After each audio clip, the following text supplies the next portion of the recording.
अस्सलाम वालेकुम व्यूअर्स। आज हम बनाते हैं सर्दियों के हिसाब से, मौसम के हिसाब से गाजर का हलवा। उसके लिए मैंने 1.5 किलो गाजर लिया है। इनको धोकर, पहले मैंने इनको गाजर को धो के छील के और जो इसके पीछे का होता है ये मैंने काट के अलग कर लिया है। उसके बाद ये लिया है कद्दूकश और एक नीचे बाउल रख लिया है, उसमें ऐसे डाल रख के, और जो एक छोटा होगा एक बड़ा, जो बड़ा वाला पोर्शन होगा जिसके होल बड़े बड़े होंगे, उससे ये गाजर जो है सारी कद्दूकश करेंगे। ये देखें, कुछ मैंने की है 2-3 अभी तक। इस तरह सारी गाजरों को कद्दूकश करेंगे। फिर जब हम इसे चढ़ाएंगे तो मैं आपको बताऊँगी। चले चलते हैं, पहले सारी गाजर कद्दूकश करते हैं। ये गाजर मेरी सारी कद्दूकश हो गई है। इसको मैंने सिर्फ पतीली में डाल के चढ़ाया है और कुछ भी नहीं डाला है, न दूध, न घी, न चीनी, अभी कुछ भी नहीं डाला है। बस इसको पतीली में डाल के बहुत हल्की आंच पर चढ़ा दिया है। ये गाजर का पानी छोड़ेगा, गाजर का पानी यहाँ पे इसमें छूटेगा, उसी पानी में ये गाजर गलेगी। इसका ऊपर से ढक्कन ढक देंगे तो ये अपने ही भाप में पहले गाजर को गलाएंगे। तकरीबन 8-9 मिनट लगेंगे गाजर गलने में। ये देखिए, अपने ही भाप में गाजर काफ़ी आधे से ज़्यादा गल गई, सब टूटने लगी गाजर, ये सब टूट रही है। अब मैं इसमें डालूँगी आधा कप दूध। बस अब थोड़ा सा ये दूध में पकेगा। जब दूध का पानी भी खुश्क हो जाएगा फिर आगे का प्रोसेस करेंगे।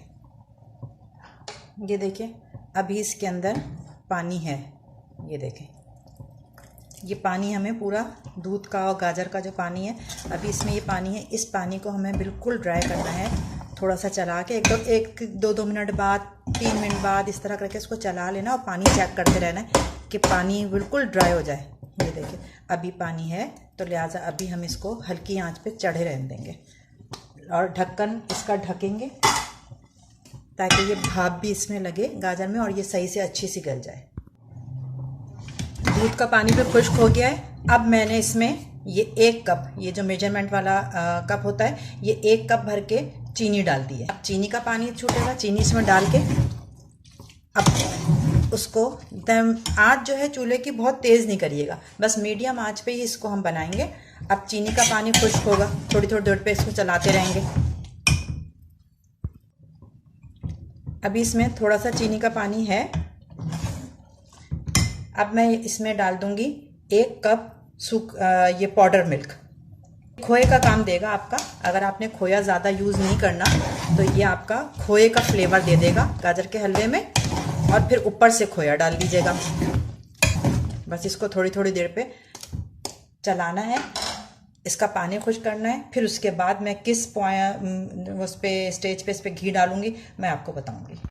जब ये देखें, दूध का पानी, गाजर का अपना पानी, चीनी डाली थी, चीनी का पानी जब सब खुश्क हो जाए, बस थोड़ा थोड़ा सा और रह गया, इसी मौके पर इसमें मैं 1/2 कप घी डाल दूंगी। ये 1/2 कप मेजरमेंट कप आते हैं, वो 1/2 कप घी। अब इसकी थोड़ी सी फिर भुनाई होगी। अब ये थोड़े से मैंने ड्राई फ्रूट लिए हैं, थोड़े से बादाम, काजू, अखरोट, किशमिश, इनको थोड़े से 1 टेबल स्पून घी में मैं रोस्ट करूंगी। रोस्ट करके फिर मैं हलवे में डालूंगी। किशमिश को नहीं रोस्ट करेंगे, बाकी बादाम और काजू, अखरोट, इन तीनों चीज़ों को रोस्ट करके, और ये हामिन दस्ता है, इसमें थोड़ा सा दुरदुरा सा कूट लेंगे। ये कूटने के बाद फिर मैं इसको हलवे में डालूंगी। ये देखें, मैं थोड़ी थोड़ी देर बाद भूनती जा रही हूँ। गाजर ने अपना कलर भी चेंज कर लिया, पक भी गई हैं।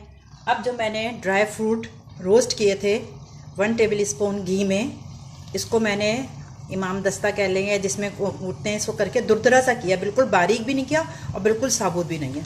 ये सब इसमें डाल के, ये भी इसे भूनने के दौरान ही डाल के, और इसके साथ ही इसको भी भूनते जाएंगे ताकि पूरे हलवे में मिक्स हो जाएं। ये भूनने के बाद तकरीबन ये तैयारी पे आ गया है, तो मैंने इसमें तकरीबन 1/4 कप खोया डाल के इसमें मिक्स किया। बाकी ऊपर से गार्निश करने डालेंगे। अभी मैंने खोया डाल के और इसके अंदर ये सब खोए को मिक्स कर दिया ताकि ये पूरे हलवे में ये खोया शामिल हो जाए। फिर उसके बाद फिर थोड़ी सी भुनाई होगी। अभी गाजर थोड़ी कच्ची है, अभी थोड़ा सा ये और डार्क कलर होगा, फिर ये गाजर का हलवा रेडी होगा। ये देखिए गाजर का हलवा रेडी हो गया मेरा। भून लिया मैंने अच्छे तरीके से। गाजर का कच्चापन बिल्कुल ख़त्म हो गया है और मीठा भी बिल्कुल सही है जो मैंने आपको बताया था। 1 कप शुगर, तो मीठा भी बिल्कुल सही है, घी भी बिल्कुल सही है, हर लिहाज से बिल्कुल परफेक्ट हलवा बन के तैयार हुआ है और बहुत ही टेस्टी। फिर मैंने ऊपर से इसको खोए से, थोड़ा सा खोया मैंने बीच में डाल दिया था और ऊपर से खोए और जो ड्राई फ्रूट मैंने रोस्ट किए थे पूरे हलवे में मिक्स किए थे उसी में से थोड़ा सा बचा लिया था, उससे मैंने गार्निशिंग कर दी है। ड्राई फ्रूट से और खोए से गार्निशिंग कर दी है और ये बिल्कुल रेडी है। अब इस रेसिपी से गाजर का हलवा बनाइएगा और सर्दियों को एंजॉय करिएगा और मुझे कमेंट्स में बताइएगा कि आप लोग को ये हलवा कैसा लगा। अल्लाह हाफिज़।